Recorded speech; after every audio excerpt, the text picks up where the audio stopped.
गुरु से बेशुमार प्यार करने वाली संगत जी, राधा स्वामी। आज की इस चर्चा से पहले आइए हम उस मालिक का शुक्र करें, सच्चे पातशाह अपने सद्गुरु का शुक्र करें। शुक्र करें इस बात का कि आज की सुबह उस मालिक ने हमें श्वास बख्शी है। ख्याल रखें, श्वास हमारे हाथ में नहीं है। जब तक श्वास आती है यह भ्रम बना रहता है कि मेरे हाथ में है, लेकिन जब श्वास नहीं आती तब यह भ्रम भी टूट जाता है।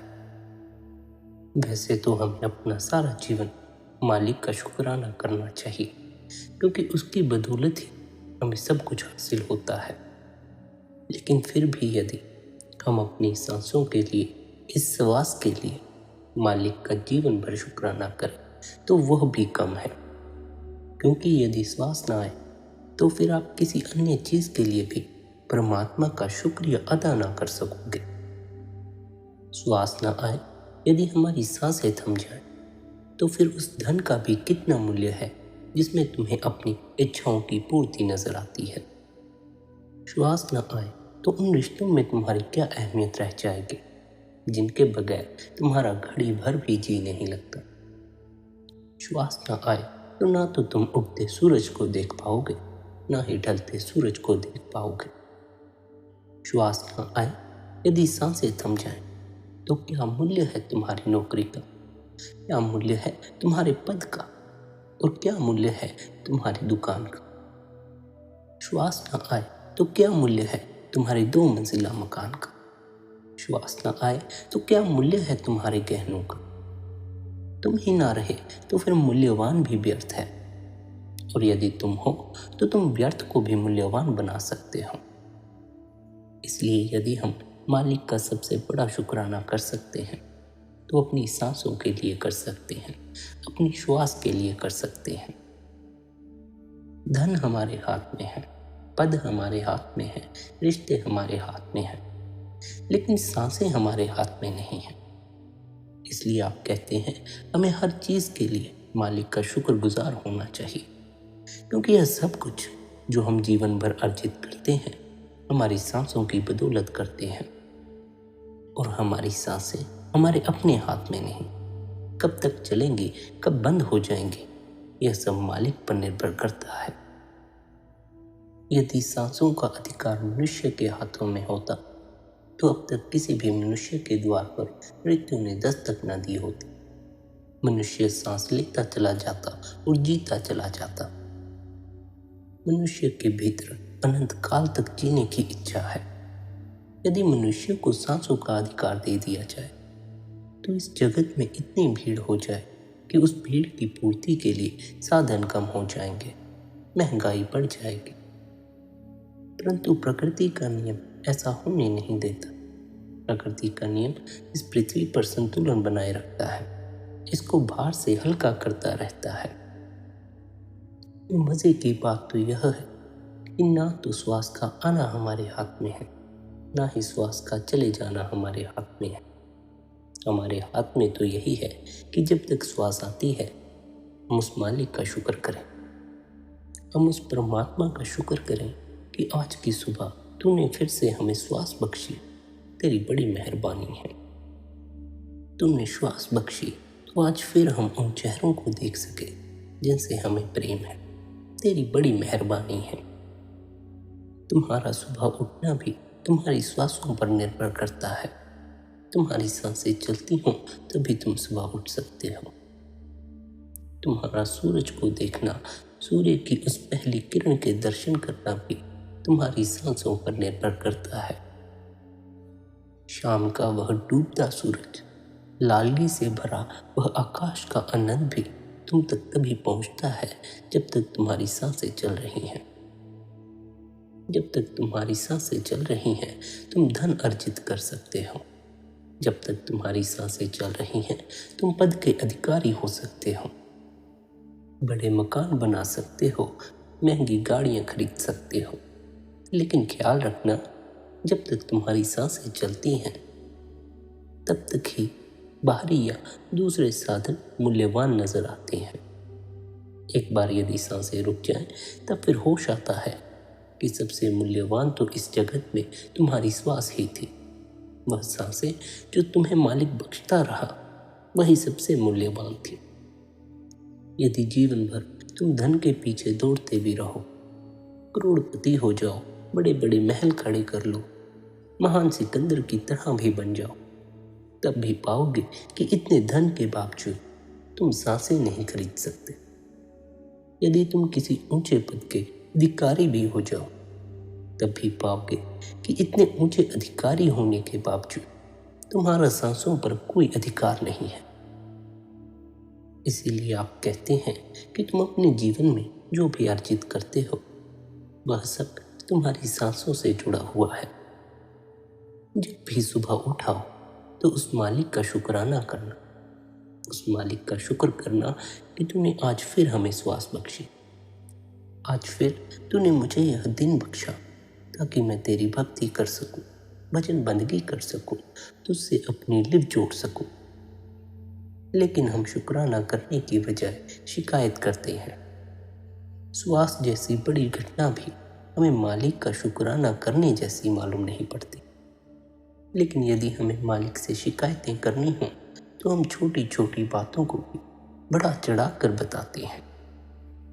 आप कहते हैं यदि तुम शिकायत करोगे तो तुम उसका भी शुक्र ना कर पाओगे जिसकी बदौलत तुम हो, और यदि तुम शुक्र करोगे तो वह मालिक तुम पर दया मेहर अवश्य करेगा, तुम्हें अपने प्रेम से भर देगा, तुम्हें भीतर के प्रकाश से भर देगा, तुम्हें भीतर के आनंद से भर देगा। आप कहते हैं पहला तो सूत्र यह कि परमात्मा का शुक्र करना सीखो, इससे तुम्हारे भीतर परमात्मा के प्रति प्रेम पैदा होगा। जब प्रेम पैदा होगा, प्रियतम से मिलने की तड़प पैदा होगी। फिर अपने भीतर उतरना शुरू करो, क्योंकि प्रियतम से मिलन का एक ही उपाय है, परमात्मा से मिलने का एक ही रास्ता है, वह है अपने भीतर ही उस मालिक से मिल। भीतर की इस यात्रा के बारे में समझाते हुए आप फरमाते हैं, मनुष्य का जीवन बाहर अंधेरे से भरा हुआ है, लेकिन भीतर प्रकाश की कोई सीमा नहीं है। मनुष्य के जीवन की बाहर की वृद्धि पर मृत्यु है, लेकिन भीतर अमृत का सागर है। मनुष्य के जीवन के बाहर बंधन है, लेकिन भीतर मुक्ति है। और जो एक बार भीतर के आनंद को, भीतर के अमृत को, मुक्ति को जान लेता है, उसके बाहर भी फिर बंधन, अंधकार नहीं रह जाते हैं। हम जब तक भीतर से अपरिचित हैं, तब तक जीवन एक अज्ञान है। ध्यान भीतर से परिचित होने की प्रक्रिया है। भजन बंदगी द्वारा, भजन सिमरन द्वारा ही हमें अपने अंतस का पता चलता है।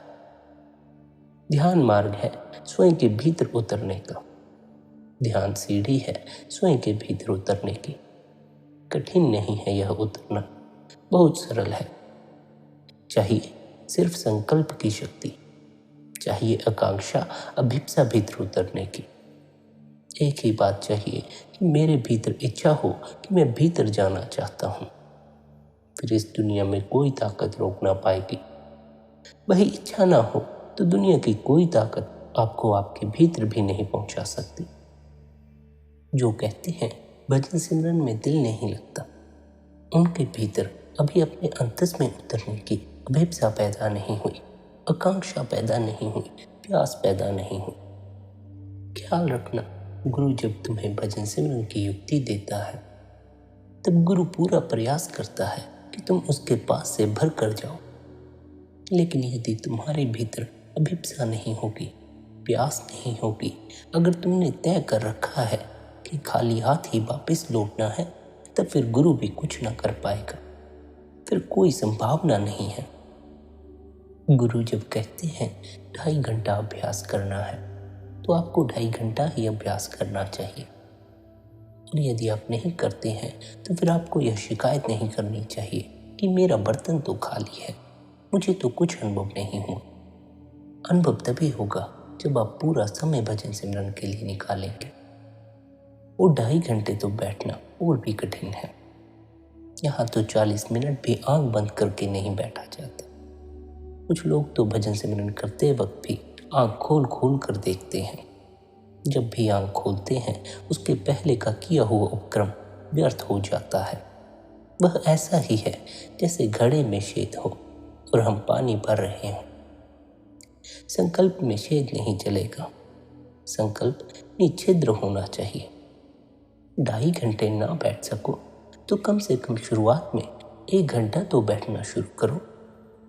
1 घंटा भी यदि ना बैठ सको, 1 घंटा भी यदि आंखें बंद करके ना बैठ सको, तो फिर तो बड़ी कमजोरी की बात होगी। इतनी कमजोरी से परमात्मा का रास्ता, अंतर की यात्रा तय नहीं की जा सकती। इसलिए यह ख्याल रखें कि शुरू में 1 घंटा तो अवश्य ही भजन सिमरन में बैठना है। और इस समय को 1 घंटा ही नहीं रखना है, बल्कि इस समय को निरंतर बढ़ाते जाना है। 1 घंटा से 1.5 घंटा, 1.5 घंटा से 2 घंटा, 2 घंटे से फिर 2.5 घंटे। और यह भी ख्याल रखें कि जब तक आप भजन सिमरन में बैठे हैं, आंखों को बंद ही रखें। आंखों को खोल खोल कर देखने की कोई जरूरत नहीं। जब आंखें बंद करके बैठोगे, भजन बंदगी में बैठोगे, तो मन पूरा प्रयास करेगा कि तुम्हारी आंखें खुल जाएं, कैसे भी करके तुम्हें भीतर से बाहर की तरफ जोड़ दे। यही तुम्हारी असली समस्या है। तुम जितनी बार अंतस में उतरने का प्रयास करते हो, तुम्हारा मन तुम्हें बाहर की तरफ धक्का देता है। तुम करने बैठते हो भीतर की यात्रा, तुम्हारा मन तुम्हें बाहर के सपनों में उलझा देता है। यही कारण है कि तुम भजन बंदगी को पूरा समय नहीं दे पाते। मन और माया का खोलकर बयान करते हुए आप फरमाते हैं, जो मन की चाल और दुविधा में आया उसका पैर फिसल गया। जब भूल और भ्रम में उलझ गया तो उसका मन दीवाना हो गया, वश में ना रहा। इंसान सारे काम अपनी अकल की मदद से करता है और सोचता है कि मैं ठीक कर रहा हूं, फिर भी 100 में से 40 ठीक, बाकी गलत हो जाता है। मन हर समय पागलों की तरह भटकता रहता है।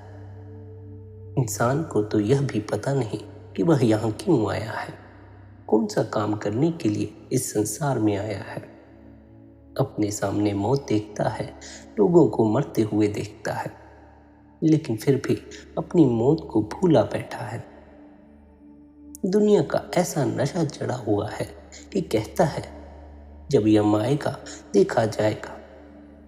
उसे यहाँ आकर काम वह करना था जो उसे किसी ठिकाने लगा था, इस संसार रूपी सागर से पार ले जाता। लेकिन मनुष्य इस दुनिया के भवसागर की लहरों में कभी ऊपर कभी नीचे धक्के खाता है। जिन चीजों के पीछे भागता फिरता है वे मिलती नहीं।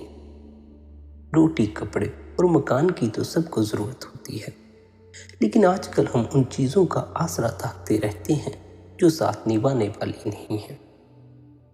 हमारे भीतर ऐसी ऐसी वस्तुओं, ऐसी ऐसी चीजों की इच्छा पैदा हो गई है जिनका हमारे जीवन में कोई मूल्य नहीं है।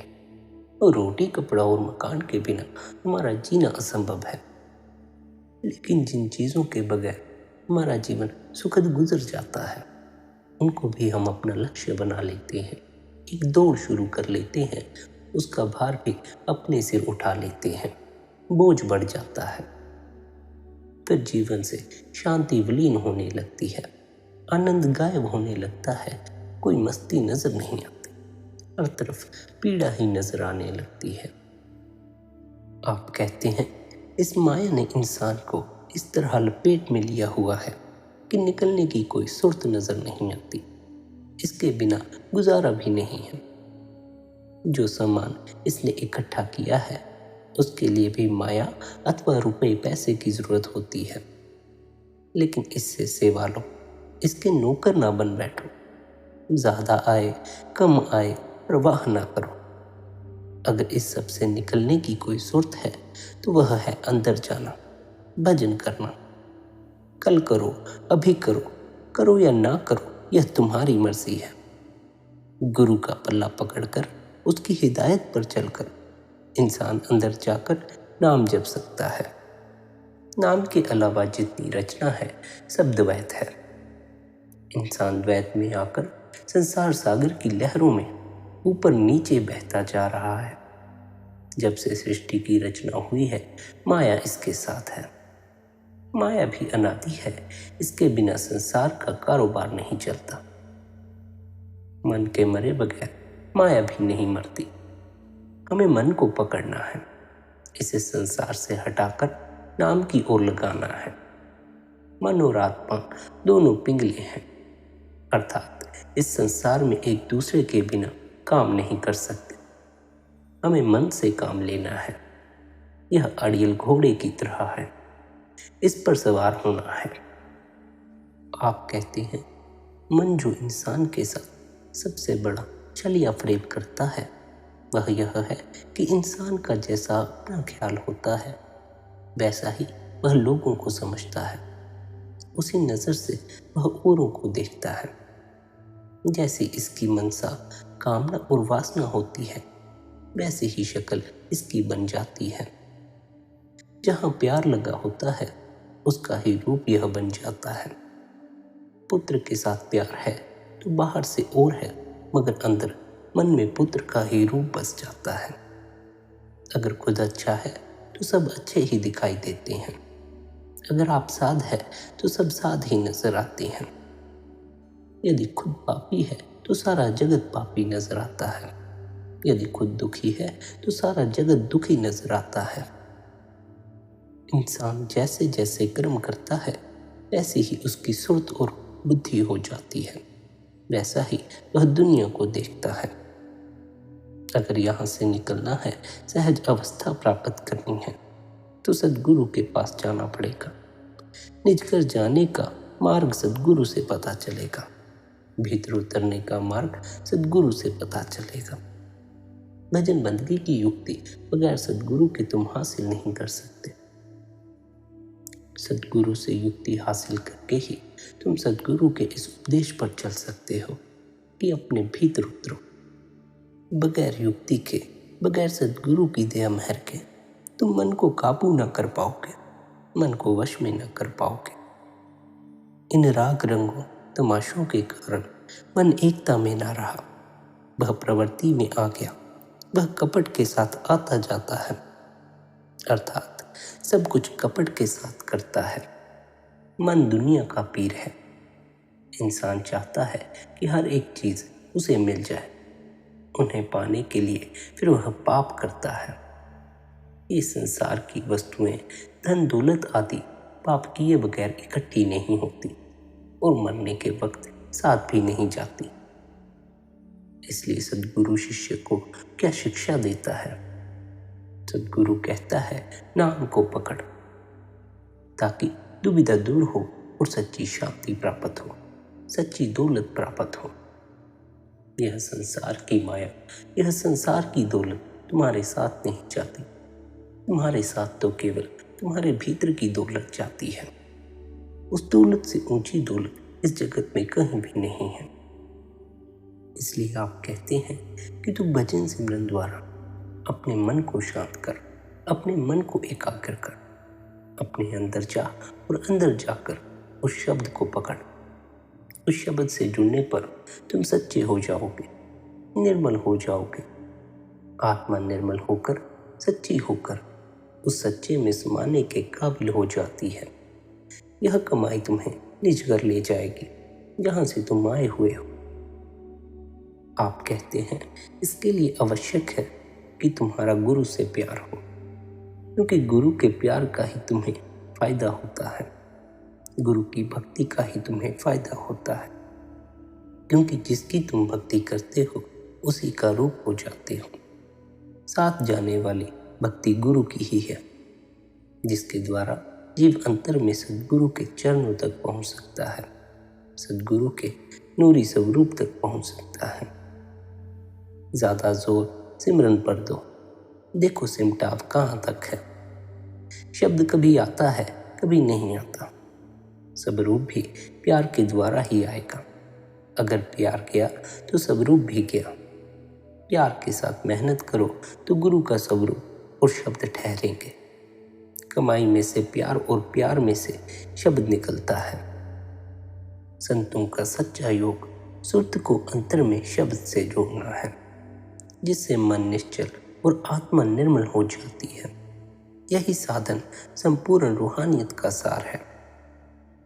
सच्चा योग बाहर सिंगी, मुरली, घंटा, मृदंग आदि सुनने में नहीं, अंतर में शब्द की 5 सूक्ष्म ध्वनियां पकड़ने में है, जो वह प्रभु रूपी योगी स्वयं पैदा कर रहा है।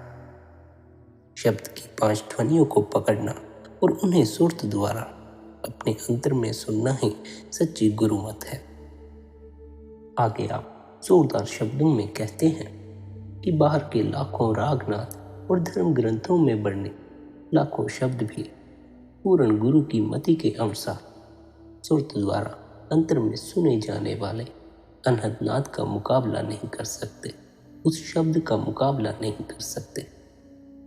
बाहरी रागनाद इंद्रियों के विषय हैं, परंतु आंतरिक सच्चा अनहद नाद आत्मा के अनुभव का विषय है। यह अनहद नाद, यह शब्द ही सहज योग, सहज ज्ञान और सहज आनंद का सच्चा स्रोत है। बाहरी किंगरी से मन शांत नहीं होता, न अभिमान दूर हो सकता है और न ही ध्यान परमात्मा के चरण कमलों में लीन हो सकता है। इसके विपरीत अनहद शब्द की किंगरी सुनने से मन वश में आ जाता है और वृत्ति सहज ही प्रभु के चरणों में लीन हो जाती है। शब्द की यह निरंतर बज रही किंकरी हर घट में धुनकारें दे रही है, परंतु कोई विरले गुरमुखी मन को वश में करके अंतर में इस किंगरी को सुनते हैं। आप कहते हैं, ऐ मत वाले योगी, 4 वेद, 6 दर्शन और 18 पुराण सभी परमात्मा के शब्द या नाम से लेप लगाने का उपदेश देते हैं, परंतु तू शब्द की सच्ची किंगरी की ओर से मुंह मोड़कर बाहरी झूठी किंगरी को सुनने में लगा हुआ है। मन के पीछे भागता रहता है और मन तुझे बार बार बाहर की ओर ले जाता है, भीतर टिकने ही नहीं देता, भीतर ठहरने ही नहीं देता। और जब तक तुम अपने अंतस में ठहर ना जाओगे, तब तक तुम अपने अंतस में शब्द की ध्वनि सुन कैसे पाओगे? जब तक तुम्हारा मन तुम्हें बार बार बाहर की तरफ खींच कर लाता है, तब तक भीतर के उस शब्द को सुनोगे कैसे? जब तक तुम भजन सिमरन द्वारा सुरत को एकाग्र नहीं करोगे, तब तक शब्द की वह किंगरी सुनाई भी कैसे देगी? आप कहते हैं, प्रत्येक शरीर के अंदर परमात्मा के शब्द की सच्ची सींगी बज रही है, सच्ची किंगरी बज रही है, जिसे सुरत द्वारा अंदर सुनना चाहिए।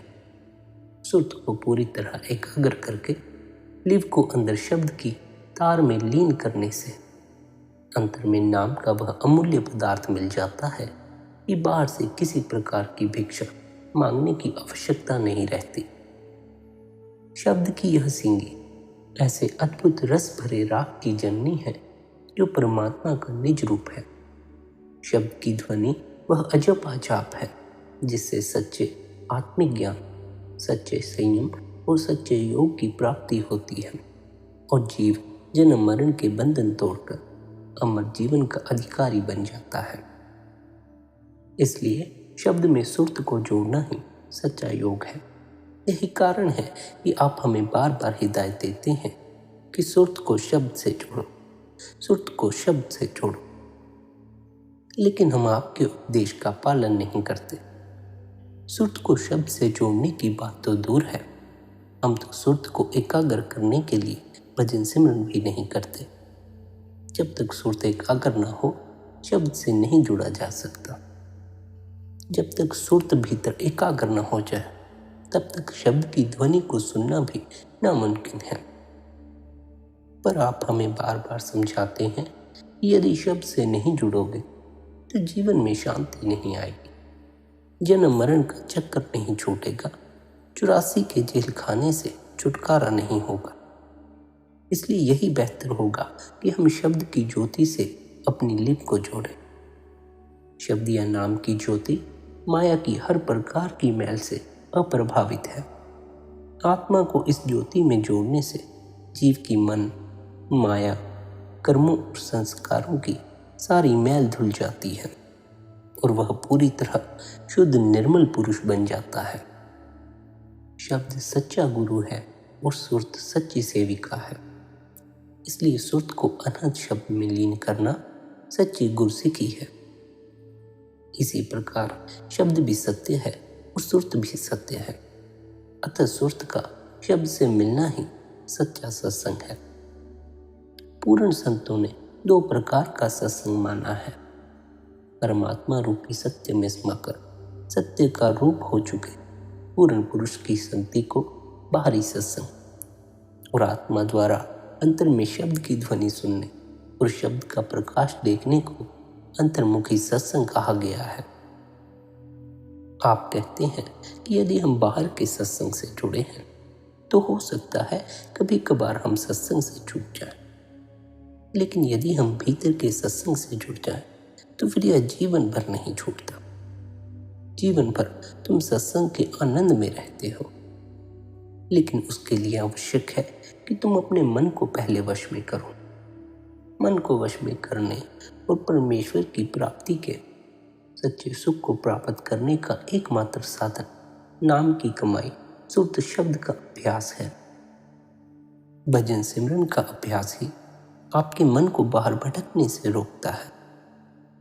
भजन सिमरन के अभ्यास से आपका मन अपने भीतर अपने अंतस में ठहरना सीखता है। भीतर एकाग्रता बननी शुरू होती है। जैसे जैसे एकाग्रता बनती जाती है, जैसे जैसे आप अपने गहरे में उतरते जाते हैं, विचार शांत होते जाते हैं, शब्द की ध्वनि प्रकट होनी शुरू हो जाती है। जितना भीतर विचारों का भंडार होगा उतनी ही शब्द की ध्वनि सुननी कम होती चली जाती है। असल में तो यदि भीतर विचार हो तो वे विचार भीतर टिकने ही नहीं देते, बाहर की ओर ले आते हैं। हम भजन में बैठ नहीं पाते। मन इतना अशांत कर देता है कि फिर हमें भजन सिमरन से उठना पड़ जाता है। फिर 2.5 घंटे तो छोड़ो, 2.5 मिनट भी बैठना मुश्किल हो जाता है। इसलिए इस बात का ख्याल रखना, जब भी भजन सिमरन करो और भीतर अशांति पैदा होने लगे, मन तुम्हें बाहर की तरफ धक्के मारने लगे, तुम अपना ध्यान भजन सिमरन में पूरी तरह लगा देना। एक पल के लिए तो बड़ा मुश्किल लगेगा। मन तुम्हें बाहर भटकने के लिए इतना जोर मारेगा कि तुम्हारा भीतर ठहर पाना कठिन होता जाएगा। पर यदि तुम भजन सिमरन करते रहो, अपना ध्यान भजन सिमरन में ही रखो, गुरु पर भरोसा करो, गुरु के उपदेश का पालन करो, तो तुम पाओगे कुछ समय बाद मन शांत होने लगा। तुम्हारे भीतर जो पीड़ा थी वह विलीन होने लगी। बाहर भटकने की बजाय फिर तुम्हें भीतर ही रहने में आनंद आने लगेगा। भीतर ठहर जाने में ही मस्ती आने लगेगी। जब तक मन बाहर भटकता है तब तक पीड़ा पाता है। जब भीतर ठहर जाता है तो वह आनंद में डूब जाता है, क्योंकि भीतर मौजूद है शब्द, और शब्द की ध्वनि से जुड़ते ही तुम्हारे जीवन में एक मस्ती आ जाती है, क्योंकि वह ध्वनि बड़ी मीठी है। जिस प्रकार तुम बाहर के किसी संगीत को सुनते हो, उसी प्रकार तुम भीतर के इस शब्द को भी सुन सकते हो। बाहर का संगीत तुम्हें वह आनंद नहीं दे सकता, वह शांति नहीं दे सकता जो तुम्हें इस भीतर के संगीत से हासिल होती है, जो तुम्हें भीतर मौजूद इस शब्द से हासिल होती है। वह कौन सी शांति है, वह कौन सा आनंद है जो तुम्हें भीतर के इस शब्द से जुड़ने पर अनुभव होता है, उसका तुम्हें तभी पता चलेगा जब तुम अपने भीतर उतरोगे, उस शब्द से जुड़ोगे, उस अनंतनाद से जुड़ोगे। और उसके लिए आवश्यक है कि तुम निरंतर भजन सिमरन करो और गुरु के उपदेश अनुसार, नियम अनुसार भजन सिमरन करो। आलस मत किया करो। आलस करोगे तो दिन गुजरते चले जाएंगे। फिर एक दिन पाओगे कि श्वास ना आई, श्वास थम गई और तुम्हारा जीवन थम गया। फिर ना तो तुम पाप कर सकोगे, ना ही भजन सिमरन कर सकोगे। फिर तुम मुक्ति की आकांक्षा नहीं कर सकते। फिर तुम्हें दोबारा इस संसार में गोते खाने पड़ेंगे, दोबारा इस संसार में आना पड़ेगा, दोबारा दुख और पीड़ा सहन करनी पड़ेगी। बेहतर होगा तुम भजन बंदगी द्वारा अपने सच्चे घर सचखंड में प्रवेश कर जाओ, ताकि तुम्हें दोबारा इस संसार में ना आना पड़े, तुम्हें दोबारा दुख और पीड़ा न सहन करनी पड़े। जब तक तुम्हारी सांसें चल रही हैं, अपनी सांसों का लाभ उठा लो, मालिक की भक्ति कर लो, भजन बंदगी कर लो, तभी तुम्हारी मुक्ति होगी, तभी जन्म मरण से छुटकारा होगा। इसलिए आप फरमाते हैं कि हर पल मालिक का शुक्राना करो कि वह तुम्हें श्वास बख्श रहा है। हर दिन जब भी तुम उठो, अपनी सांसों के लिए मालिक का शुक्राना करना कि उस मालिक ने तुम्हें आज श्वास बख्शी, आज फिर तुम जी सकते हो, तुम उसकी भक्ति कर सकते हो, भजन बंदगी कर सकते हो। प्यारी संगत जी, यदि आज के इस सत्संग से आपको आपके सवालों के जवाब मिले हों तो सत्संग को शेयर करें, ताकि यदि अन्य किसी के सवाल भी इस सत्संग से जुड़े हों तो उनको भी लाभ हो सके। मालिक का शुक्राना करते रहें, मालिक से प्यार करते रहें, सद्गुरु के उपदेश का पालन करते रहें, सद्गुरु की हिदायत अनुसार अपनी भजन बंदगी करते रहें। राधा स्वामी जी।